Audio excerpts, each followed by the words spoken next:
Hey everybody, this is Jordan Rudess from the band Dream Theater, and I'm very happy to be with you today and talking about the 11 heaviest keyboard riffs in musical history. And of course, this is in my opinion, and there's plenty of them.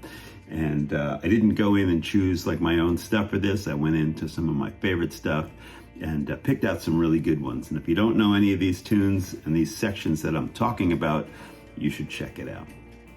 So, you know that my background is in classical music, and so I definitely reached into the classical repertoire to find some of the really heavy, cool stuff. And I think I'll start out, and we'll call this number 1, and that will be the Rachmaninoff prelude in C sharp minor.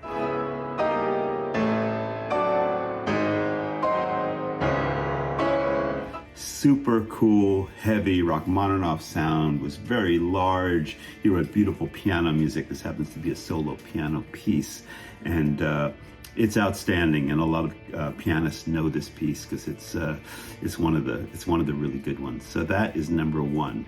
Let's switch it off to prog, and probably the most influential prog album from my life was Emerson, Lake and Palmer, Tarkus. Tarkus basically blew my mind, and I have to pick the initial riff.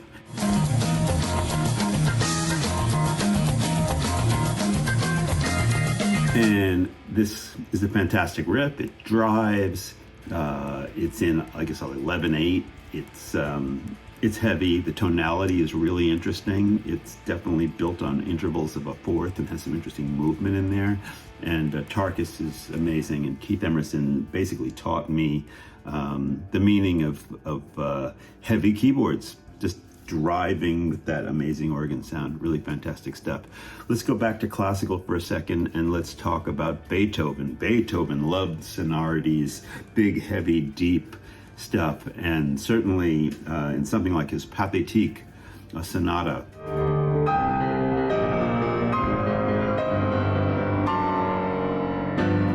That went for it. He really was drawn towards lower voicing on the piano and really thick chords. If you've ever sat at a piano and played like a triad down low, you know it has a lot of harmonics and it's really intense. So he went right for the huge C minor chord, and then has a couple motions and then goes to a diminished chord, which of course is dark, a little resolution, and the Pathétique is definitely up there. So now we are up to number 4, and I want to go to Rick Wakeman from Yes, Close to the Edge.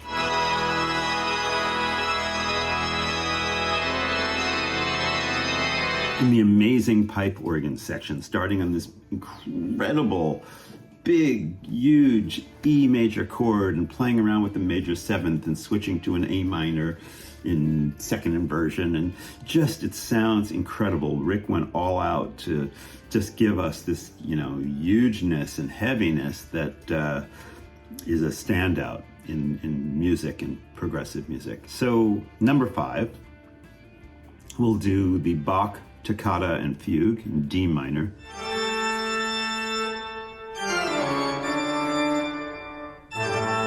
Da-da-da, da-da-da-da-da. Everybody knows that piece.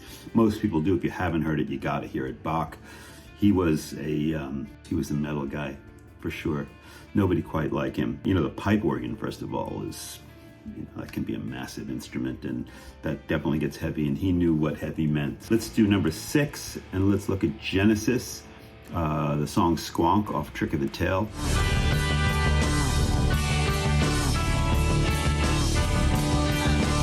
I'm a student of the Tony Banks School of Harmony and certainly Genesis, and they were great at having this kind of single bass note and having chords move over it. And this particular piece has the right tempo and that D note that keeps on happening with different chords happening over it.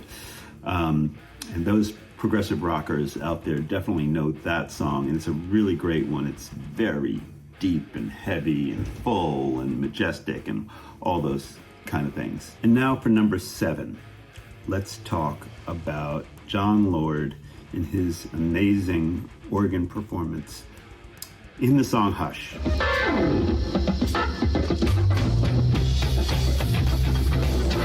And that was, so groundbreaking when he played the organ like that for that album.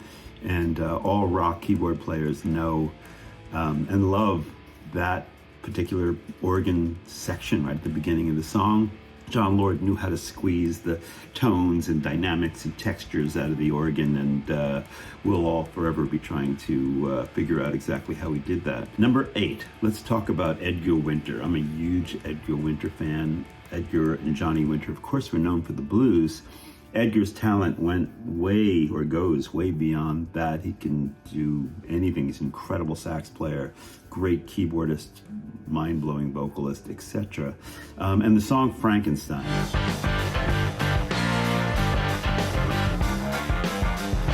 That is a classic song, really, really heavy. Most people know that riff. It's awesome. If you haven't heard it, you gotta check it out. Number 9. Now we're talking about Frédéric Chopin and his Funeral March.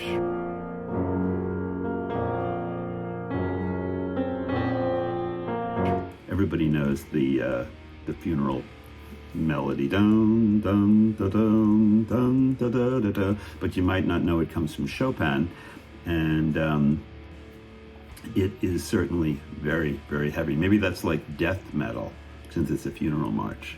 Anyway, Chopin was a magnificent composer for the piano and also understood the meaning of heavy. Number 10 is going to be Uriah Heep and the song Easy Livin'.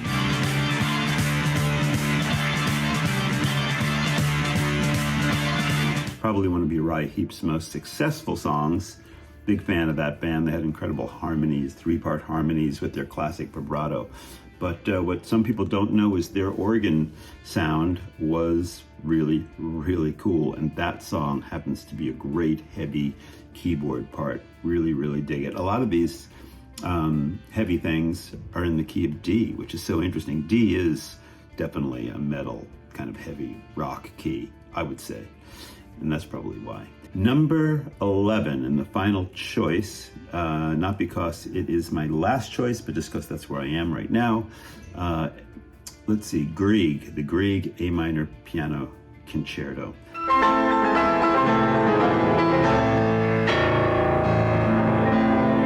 Actually, when I was a kid, like 13 or 14 years old, I did a television commercial where I played the beginning of it. It's like dun dun dun dun dun dun dun dun dun dun dun dun. You can look it up. Just write Rudess Band-Aid commercial and YouTube will be your friend. If you need your finger after you cut your finger, you need a cushioned bandage.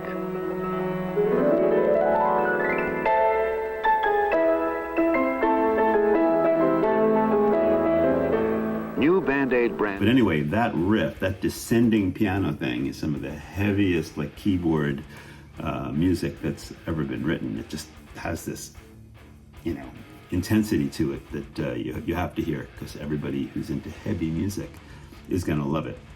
So that's my rundown. It was really fun to do this because obviously keyboards are my life, and to think about what are to me the most kind of like heavy rockin', whether it's classical, prog, or rock, or who knows what music, and to assemble this is really cool. So check out the tunes, and my friends, will see all of you on the road.